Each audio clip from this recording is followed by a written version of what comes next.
एक समय की बात है। वृंदावन गांव में दो प्यारे भाई रहते थे, चिंटू और मिंटू। दोनों बहुत शरारती लेकिन दिल के साफ थे। उन्हें खेलना, पेड़ों पर चढ़ना और नटखट बातें करना बहुत पसंद था। लेकिन उनकी सबसे बड़ी इच्छा थी कि एक बार बाल कृष्ण के दर्शन हों। एक दिन गांव में खबर फैली कि बाल कृष्ण अपने ग्वाल दोस्तों के साथ यमुना किनारे आ रहे हैं।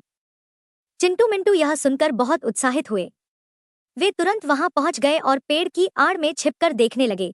थोड़ी देर बाद बांसुरी की मधुर धुन सुनाई दी और वहां बाल कृष्ण प्रकट हुए, सिर पर मोरपंख मुकुट, गले में वनमाला और हाथ में बांसुरी।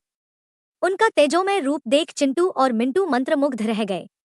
बाल कृष्ण ने जैसे ही बांसुरी बजानी शुरू की, सभी ग्वाल बालक नाचने लगे। चिंटू और मिंटू खुद को रोक न सके और दौड़कर नाचते हुए कृष्ण के पास पहुंच गए। पहले तो ग्वाल बालकों ने रोका, लेकिन कृष्ण मुस्कुराए और बोले, इन दोनों को आने दो, ये भी मेरे मित्र हैं। चिंटू ने हाथ जोड़कर कहा, कृष्णा, हम तुम्हारे दर्शन की बहुत इच्छा रखते थे। मिंटू बोला, क्या हम भी तुम्हारे साथ गायें चराने आ सकते हैं?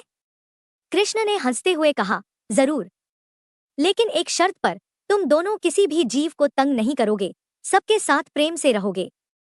दोनों भाइयों ने वादा किया और खुशी खुशी कृष्ण के साथ यमुना किनारे गायें चराने लगे।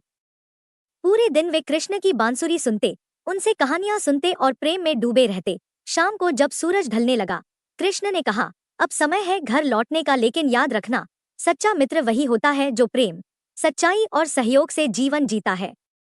उस दिन से चिंटू और मिंटू पूरी तरह बदल गए। वे पहले से ज्यादा दयालु, सहयोगी और सबके प्रिय बन गए। सीख, सच्चे मित्र और ईश्वर से मिलने की चाह हो तो दिल सच्चा होना चाहिए। प्रेम, सच्चाई और विनम्रता ही ईश्वर तक पहुंचने का मार्ग है।